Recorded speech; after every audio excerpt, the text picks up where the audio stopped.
मोठा निर्णय, रुग्णाचा मृत्यू झाल्यास कारणासह वैद्यकीय प्रमाणपत्र देणे अनिवार्य.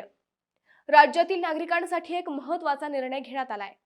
आता एखाद्या रुग्णाचा मृत्यू झाल्यानंतर त्याचे नेमके कारण नमूद केलेले वैद्यकीय प्रमाणपत्र देणे बंधनकारक करण्यात आले आहे. मंडळी, राज्यातील मृत्यू नोंदणी प्रक्रिया अधिक पारदर्शक आणि अचूक करण्यासाठी सार्वजनिक आरोग्य विभागाने ही नवी अधिसूचना जारी केली आहे. हा नियम राज्यातील सर्व शासकीय आणि खासगी रुग्णालय, वैद्यकीय महाविद्यालयांशी संलग्न रुग्णालय, महानगरपालिका रुग्णालय, प्राथमिक आरोग्य केंद्रे तसेच इतर सर्व आरोग्य संस्थांना लागू असणार आहे. आतापर्यंत अनेकदा मृत्यूच्या नेमक्या कारणाची अधिकृत नोंद होत नव्हती. त्यामुळे आरोग्य विभागाकडे उपलब्ध असलेली आकडेवारी ही अनेकदा अपुरी किंवा चुकीची राहत होती. मात्र या नव्या निर्णयामुळे प्रत्येक मृत्यूचे वैद्यकीय प्रमाणीकरण होणार असून आरोग्यविषयक माहिती अधिक अचूकपणे उपलब्ध होणार आहे.